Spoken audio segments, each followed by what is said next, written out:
Ah bon? Ça? Et Ça? Bien, ben, je pense qu'on a entendu mes remerciements. Je voudrais aussi remercier mon ami Olivier Germain Thomas qui a eu cette initiative. J'espère qu'il ne s'en repentira pas.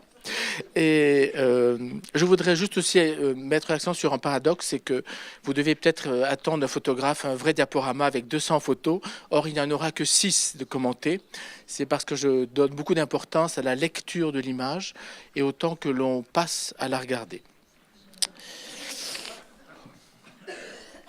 On peut baisser un peu peut-être?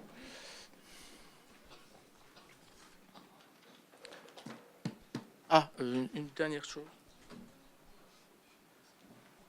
J'ai obtenu un petit laser, donc autant en profiter.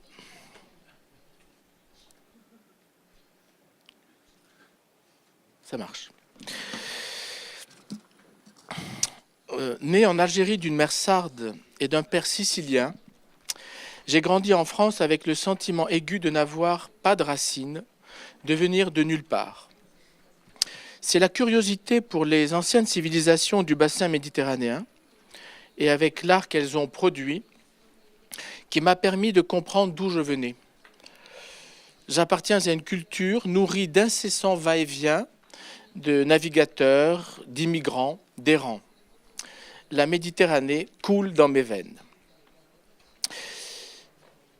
Mes premières expériences sensibles, toutes vécues entre 20 et 22 ans, je les dois à l'Égypte, à la Grèce et à l'Italie. Les 3 contrées qui ont établi les strates d'un palimpseste déchiffrable jusqu'à nos jours. À des rencontres aussi avec des lieux et des œuvres qui, en parallèle de mon chemin propre, jalonnent l'histoire de l'art sacré. Ayant appris qu'à 2 reprises, en période d'équinoxe, le soleil levant traverse le temple d'Abou Simbel dans toute sa profondeur, environ 65 mètres, pour éclairer la chambre des dieux de pierre, j'avais décidé de me rendre en Égypte. Parvenu au fond du sanctuaire au moment où a lieu l'événement, je fus tout d'abord déçu de voir que 2 divinités restaient dans l'obscurité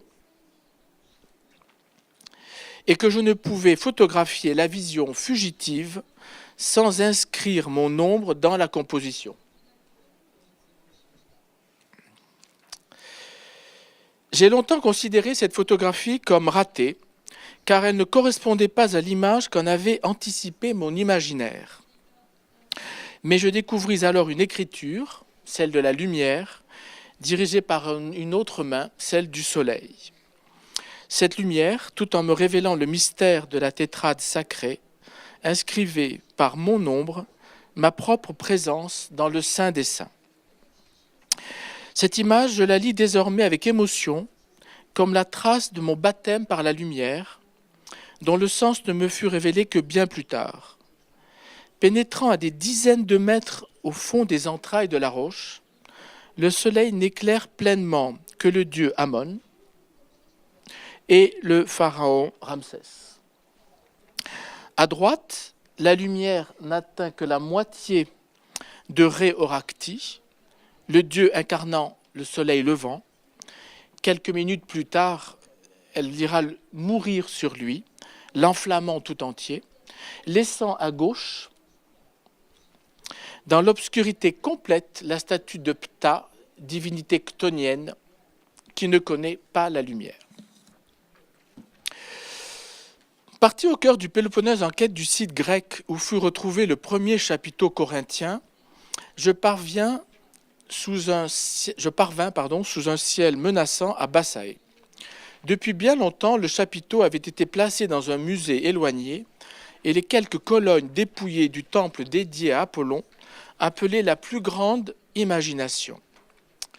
Les cultes de l'Égypte ancienne et de la Grèce antique sont lettres mortes aujourd'hui, mais l'expérience scella ma révélation du génie constructeur des Grecs. L'architecte du temple de Bassae, Iktinos, allait construire plus tard le Parthénon d'Athènes et étaya ma passion pour les lieux du sacré. Quelques jours plus tard, je découvrais à Athènes une stèle funéraire qui provoquerait un choc fondateur. Nourri de l'Odyssée homérique, je vis dans le guerrier, assis sur le rocher, pensif devant une vague stylisée, Ulysse méditant sur son sort. La stèle, considérée comme la plus ancienne représentation de la nostalgie, du grec ancien nostos, le retour, et algos, la douleur, soit traduit le mal du pays, marqua ma rencontre avec la mythologie, mais aussi avec les croyances dans l'au-delà. Dans le chant 11 de l'Odyssée, donc, le héros exilé, maudit par Poséidon mais protégé par Athéna, se rend aux enfers. Il y retrouve les guerriers de Troie et sa mère, dont il découvre alors le décès, puis il apprend de l'aveugle de Tirésias sa propre destinée. L'épopée s'inscrit à mes yeux dans la lignée du livre des morts égyptiens, bréviaire pour l'au-delà, et anticipe la descente au limbe du Christ avant sa résurrection. Lorsque je pénétrai pour la première fois sous le vaste portique du Panthéon de Rome, il grêlait. La nef unique, circulaire, était dans la pénombre. Les grelons passaient librement par l'immense oculus et se désagrégeaient presque à vue d'œil pour se transformer en fines bruines et mourir sur le sol de marbre. Plus jamais je n'eus d'aussi sensible expérience dans ce temple païen devenu sanctuaire chrétien. J'appris ensuite que l'empereur Hadrien, qui avait repensé l'édifice construit par Agrippa en s'inspirant des influences sacrées découvertes sur les rives de son empire, se plaçait au centre du cercle pour recevoir, au zénith, les énergies solaires et ainsi régénérer ses pouvoirs de représentant divin sur terre. Depuis, je lis avec un autre regard le dégradé des ombres lié à la course du soleil, libre, sur les caissons de la coupole maculée par le temps, et j'associe ces expériences autant à l'espace qu'à la lumière. La lecture des Pierres sauvages de Fernand Pouillon, journal imaginaire du maître d'œuvre de l'abbaye du Toronnet en France, fut décisive dans mon choix de devenir architecte. Avide de connaître les sœurs cisterciennes de Provence, le Toronnet, Sénanque, Sylvacane, avec dans les yeux les images en noir et blanc très contrastées des éditions du Zodiaque, consacrées à l'art roman, je parvins au monastère bénédictin de Ganagobi. Ma quête de spiritualité me conduisit à y faire des retraites régulières. J'y découvris ce qui manquait aux Pierres sauvages, la liturgie vécue au rythme du livre des heures, ça va venir, de vigile, la veille, jusqu'à accompli, l'accomplissement du jour, en passant par les laudes, tierces, sextes, nonnes et vêpres, soit 7 offices quotidiens. C'est cette approche personnelle qui m'a aidé à me préparer à l'instant que j'allais vivre en ce jour de la Saint-Jean-Baptiste, le 24 juin, le précurseur de la lumière. Devenu familier du lieu, de retraite en retraite, d'office en office, j'ai appris à lire l'espace et la lumière dans la continuité des jours et des saisons, en m'unissant à la célébration de la communauté. Le rayon du soleil est inscrit dans l'axe exact de l'autel. Il tranche la pénombre grâce à l'encens qui a déployé ses volutes pendant la messe, célébrée un instant plus tôt. En suspension désormais, la fumée parfumée transforme l'air en film sensible et rend palpable l'immatériel. Cette photographie, je l'habite non plus avec mon ombre comme à Abou Simbel, mais avec l'extrême conscience de l'instant, de la portée des signes et de la communion. Ma rencontre avec le sacré et ma conversion spirituelle, je les dois également à 2 lieux de pèlerinage allemands. La découverte en 1982 de l'église de Vierzehnheiligen, l'église des 14 saints, m'avait décidé à consacrer mon diplôme d'architecte à la scénographie baroque. les expériences architecturales qui m'avaient appris à regarder, à lire l'espace et la lumière, à composer, à anticiper la course du soleil, allaient connaître un point d'orgue à Ottobeuren, en Souabe. En pénétrant dans la vaste nef de l'église de l'abbaye bénédictine, le pressentiment qu'il s'agissait d'un lieu particulier fut immédiat. Le soleil était encore très haut et je perçus que la lumière était différente des autres églises que je découvrais en territoire de contre-réforme. L'expérience qu'il me serait donné de vivre allait changer mon regard. À la tombée du jour, le soleil entrait par les grandes fenêtres sans vitraux du côté droit pour venir frapper de bas en haut les statues de stuc du côté opposé. Putti, anges, saints s'enflammèrent tour à tour, abandonnant leur corps à la lumière. Un tel phénomène ne dépend que de l'orientation. Les architectes osèrent, sur un terrain sans contrainte apparente, la modifier pour une scénographie de la lumière. Contrairement à l'orientation traditionnelle est-ouest, à Ottobeuren, elle a été tracée nord-sud. C'est un cas unique. Avec pour conséquence cette plus vaste liturgie de la lumière, car la répartition de la source de vie est plus ample. Au lieu de venir éclairer l'étroite abside le matin, puis la façade le soir, elle s'élargit sur toute la longueur de la nef, sur les parois où les saints et les anges la reçoivent. L'architecture tout entière se tourne dans la lumière afin d'accueillir à sa source la liturgie du ciel. En attente devant un Saint-Sébastien, j'ai vu le projecteur solaire glisser le long des colonnes, s'approcher du rétable. J'ai compris alors qu'il fallait anticiper la course de l'astre jusqu'à espérer, fébrile, cette harmonie fugitive de la vision. Quand la lumière ne se contente plus de caresser une statue, mais pendant quelques secondes atteint un équilibre parfait avec les ombres, le corps enveloppé de son halo vibrant révèle ses moindres courbes, libère ce fugitif souffle de vie, il s'incarne. Juste après, le charme se rompt, le soleil continue sa course vers les anges des corniches supérieures. Des années après, je reste bouleversé d'avoir compris, ce jour-là, que la lumière n'est pas un dû, mais un don, providentiel à la mesure de l'éphémère. Les églises allemandes de pèlerinage s'inscrivent dans la tradition des Sacri-Monti, évoquée hier par André Vaucher, lieu symbolique pensé pendant la Contre-Réforme, au milieu du XVIe siècle, en exploitant une position stratégique.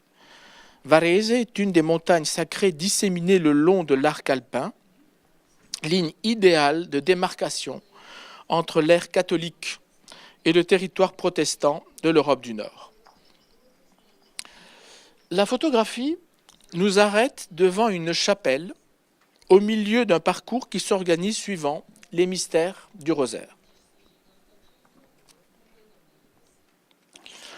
L'abondance de détails et la superposition de plans rendent l'image confuse. Mais le spectateur, dérouté par les différences d'échelle, pressent cependant une cohérence. S'il établit une hiérarchie des éléments par ordre de grandeur, l'œil se pose sur la colonne, glisse en direction du Christ, s'arrête sur l'écriteau où figurent les seules lettres de la composition, INRI, Jésus de Nazareth, oui, roi des Juifs, redescend vers l'arbre, suit l'oblique du mur avant d'être rappelé par la minuscule figure humaine. L'arc de la colonne se perd dans les nuées, qui semblent porter le Christ en croix comme dans la vision séraphique de saint François d'Assise. L'échelle, inscrite elle-même dans le prolongement du tronc incliné d'un arbre en fleurs, étaye la croix dont la hampe disparaît derrière la colonne.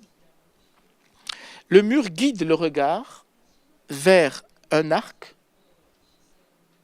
lui aussi caché par la colonne, et enferme le pèlerin dans une impasse. L'œil s'étonne ensuite de ces fantômes qui semblent enlacer la colonne. Un regard attentif révèle qu'ils élèvent la croix, ou de ce cavalier qui s'élance au galop par-dessus la muraille, qui lui garde tout son mystère. Paradoxalement, les anges peints sont d'une présence aussi incarnée que le Christ, sculptés dans le même bois que les cohortes terrestres. Tout repose sur une illusion que le parcours du regard n'éclaire en rien. Dans sa confusion, l'image traduit les conditions difficiles de prise de vue. Une vitre sépare les groupes, sculptés ou peints en trompe-l'œil, du portique d'accès à la chapelle, impénétrable. Mais elle reflète le chemin pavé qui relie entre elles, les chapelles du rosaire, ponctuées par de grands arcs. Dans sa cohérence, l'image assemble des éléments disparates qui contribuent tous au genius loci que le grand théoricien norvégien Christian Norberg Schultz définit comme l'ensemble des qualités d'un lieu donnant naissance à une architecture. C'est le cheminement du personnage qui donne la clé de la vision. La femme qui passe, détail pourtant infime dans la composition, crée le lien entre un cadrage subjectif et la portée symbolique du lieu. De sa démarche lente, en pèlerin, elle affranchit les étapes et devient simple passante dans un champ de vision. Elle en est, à son insu, un des centres de gravité, au même titre que le Christ en croix, le Christ sur sa croix. L'échelle, qui serait plus à sa place dans une déposition, comme dans les tableaux maniéristes de Pontormo, Moroso Fiorentino et autres, que dans cette crucifixion, me rappelle toutes les ascensions mystiques, l'échelle de Jacob, l'échelle de Saint Jean Climac. Elle repose sur un amandier en fleurs, signe des cycles de la nature. Dans la Bible, sa floraison précoce en fait le veilleur qui annonce la résurrection. De l'échelle jaillit donc une dimension nouvelle. Au milieu d'un parcours symbolique qui privilégie les étapes, les stations, je m'inscris dans un lieu donné, à un moment donné. J'ai choisi de m'arrêter devant cette chapelle et cette photographie, signe arrêté dans le temps, renvoie cependant à des cycles beaucoup plus amples. Les principes de la contre-réforme se sont maintenus dans les hauts lieux de la civilisation hispanique, de Séville, son centre religieux, jusqu'aux confins des territoires colonisés, comme le royaume de Sicile, en Italie du Sud, ou évangélisés, comme l'Amérique du Sud. Le sacré donne de l'importance aux symboles religieux, et vivre le sacré leur insuffle une énergie nouvelle. En Espagne, la tradition semble s'être perpétuée sans changement majeur, tandis que dans les territoires périphériques, le syncrétisme, qui selon moi est rencontre et non opposition, a élargi la vision du monde avec des clés singulières liées à l'expérience de l'ailleurs exotique. À Séville, chaque statue votive est liée au quartier ou au faubourg qu'il abrite, au sanctuaire ou à la chapelle qu'elle habite. L'Église constitue ainsi le foyer de la confrérie religieuse qui tient là son siège. Au cours des cérémonies rituelles, surtout pendant la Semaine Sainte, on assiste à des scènes où les fidèles viennent poser un baiser sur les pieds ou sur les mains des statues. Toute l'année, dans son sanctuaire de San Lorenzo, le grand poder voit ses vénérateurs défiler pour lui baiser le pied. Il est le Christ roi de Séville, celui dont la sortie est la plus attendue de toute la Semaine Sainte, à 2h dans la nuit du vendredi. À l'intérieur des chapelles, on est censé s'agenouiller devant les passeaux de bois et d'argent qui portent les Christ et les Vierges. Mais quand sortent les images, la langue espagnole n'utilise pas le mot de estatua pour une sculpture, mais le mot imagen, qui dérive du mot grec icône, image divine, pour désigner ces statues uniquement votives. Qu'elles renoncent au clair-obscur et au mystère des sanctuaires, elles exigent d'autres manifestations de ferveur que la prosternation, comme le chemin partagé, la louange sonore ou le recueillement collectif. La lente déambulation des Nazaréens, les membres de la confrérie masqués sur leurs cagoules, suivis par les fidèles, se fait l'écho de la démarche humaine des images portées à dos d'hommes sur leur passeau. La Vierge n'est pas qu'une statue qui défile, parée de ses plus beaux bijoux afin de faire l'offrande de sa gloire à son Fils, mais une vraie mère douloureuse qui suit le calvaire de son Christ meurtri par des clous et une lance. Il y a les Christ et les Vierges qui appellent les saetas, ces cris d'adoration lancés comme des flèches, c'est là l'étymologie du mot saeta, dans la rue par une âme en transe.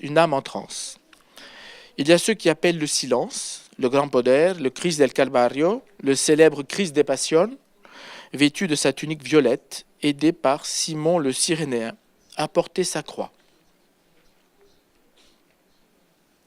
Le Christ del Silencio surtout, qui avance sans aucune souffrance, les bras de la croix en arrière. Le silence et l'obscurité le personnifient. Cierge bas, les pénitents glissent l'un contre l'autre, pieds nus, tout en noir. Chacun, à sa façon, cherche à abolir la distance qui le sépare de l'objet qu'il vénère.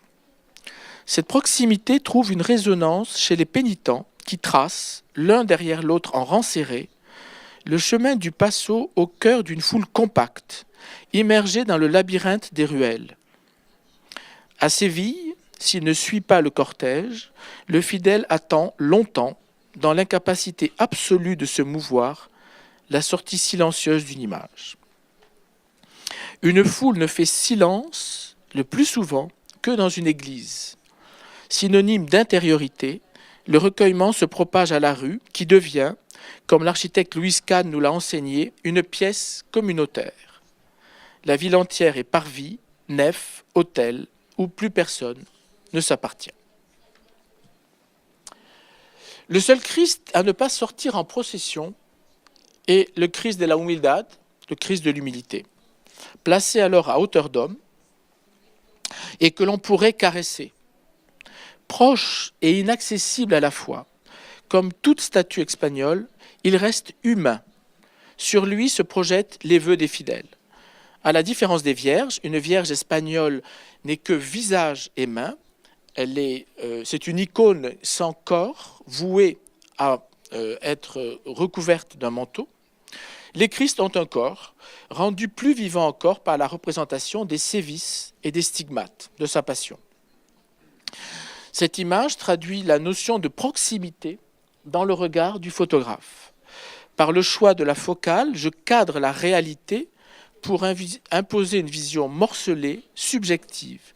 Le détail de la main sur la joue devient révélateur de notions humaines plus qu'artistiques, l'incarnation, la souffrance d'un Christ couronné d'épines qui, sous cet angle de vue, n'a nul besoin de montrer son corps ni sa face.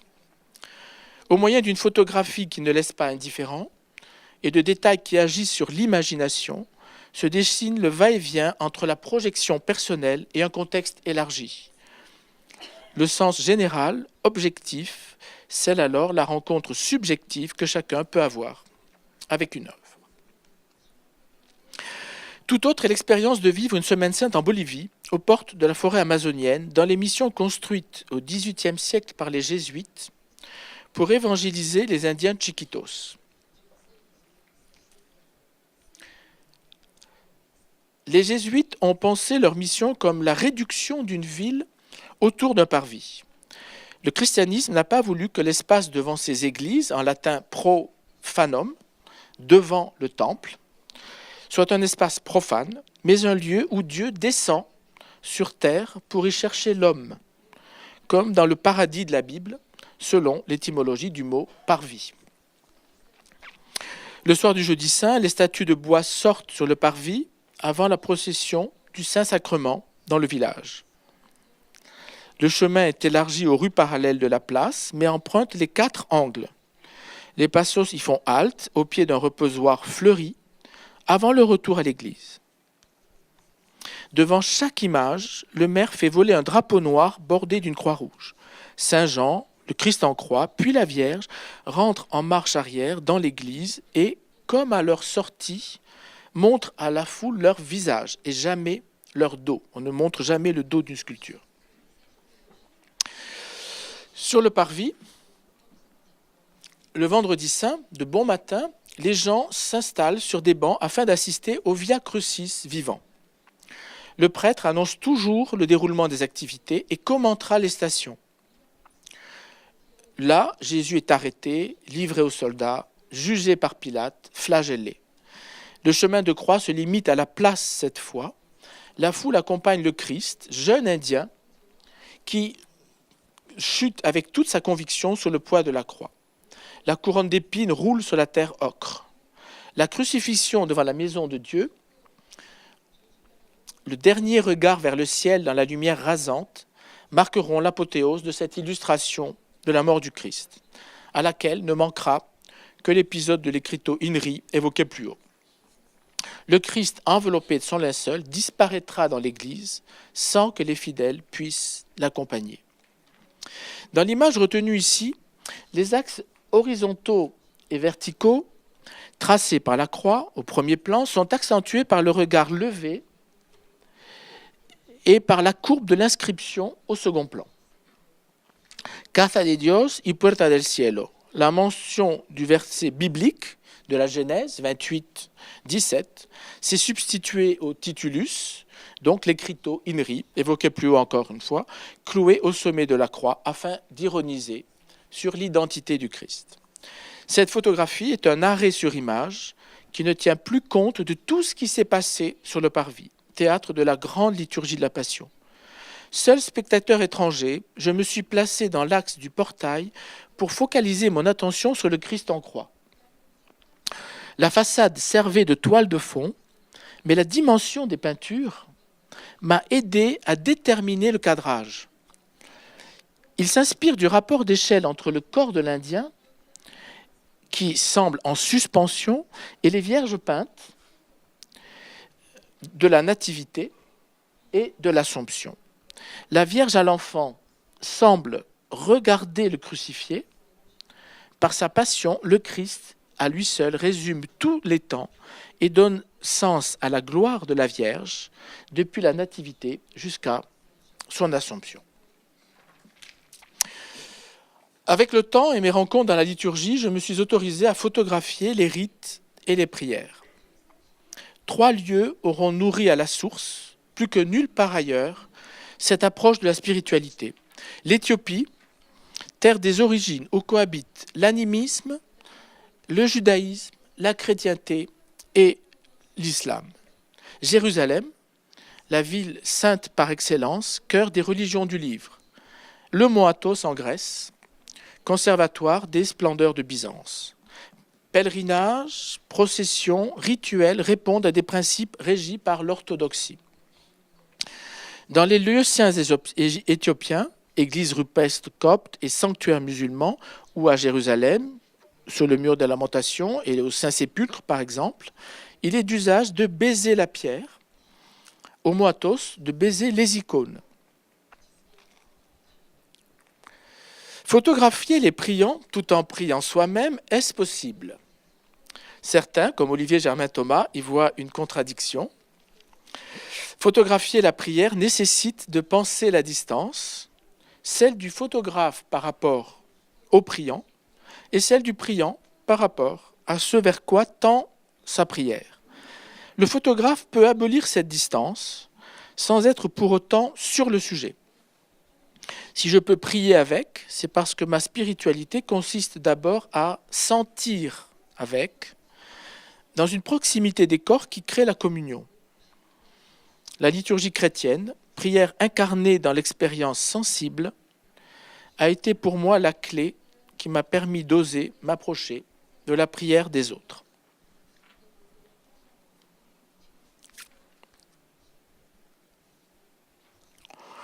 Cette image reflète le sommet liturgique des offices de la Pentecôte au mont Athos. L'étroite presqu'île des Caloyers, mot qui désigne dans la langue grecque populaire les beaux vieillards, et par extension tous les moines, se découpe dans la mer Égée. Délimitée par une frontière infranchissable, on n'y pénètre que par les eaux. L'accès en est très réglementé, surtout pour les non-orthodoxes. L'agrypnie, ou vigile de fête, dure toute la nuit. Les premières lectures se font à la lueur d'un simple cierge qui irise l'icône de la Vierge et relègue dans une pénombre les saints peints à fresque. On entre ensuite dans le naos. Un moine illumine au plus près le livre de l'higoumène qui psalmodie. Après la bénédiction du pain, on enflamme les paires de bougies situées sur le grand luxe polygonal aux points cardinaux et quelques chandelles du lustre central. Un moine muni d'une longue perche fait osciller en un va-et-vient le premier avant de donner au second une impulsion circulaire. Un diacre va d'un chœur à l'autre, tandis que le turiféraire encense l'assemblée, un reliquaire en forme d'église sur l'épaule. Puis j'en assiste à 3 lectures, données à genoux entre les voiles écartées du sanctuaire.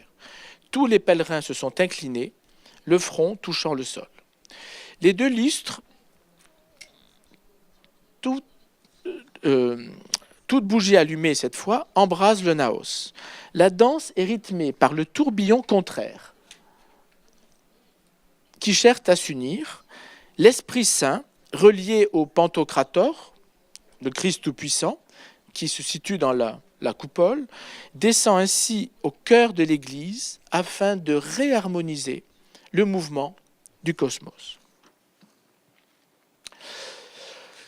Sans les expériences sensibles où le sens des liturgies me fut révélé par les sens, je n'aurais jamais osé photographier les rituels partagés au Koyasan, le haut lieu du bouddhisme Shingon.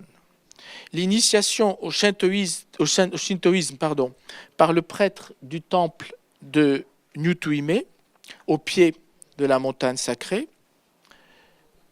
la lecture des sutras à l'aube des monastères et la cérémonie du Goma-kyo, le feu purificateur dans les monastères. Le repas de Kukai dans l'Okunoin, les moines m'autorisèrent à les suivre jusqu'au pont de Gobyo. De là glissèrent solitaires dans la grande allée de cryptomères jusqu'au temple aux 100 lanternes, puis ils disparurent, gardiens du mystère.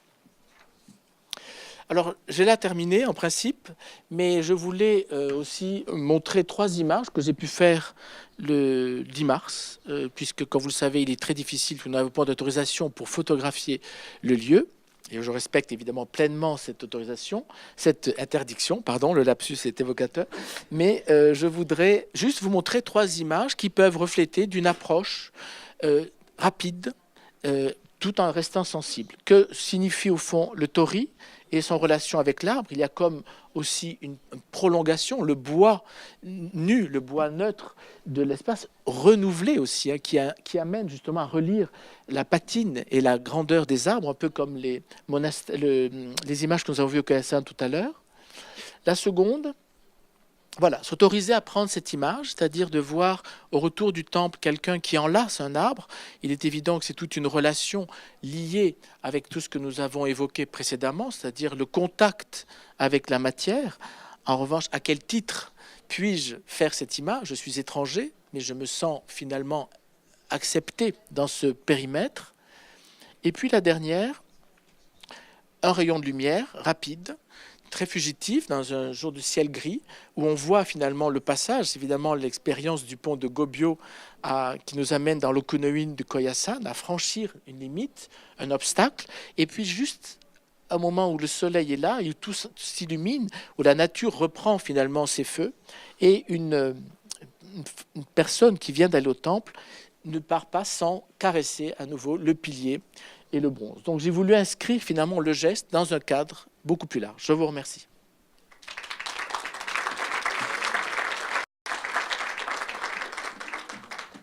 Merci, Monsieur Ferranti.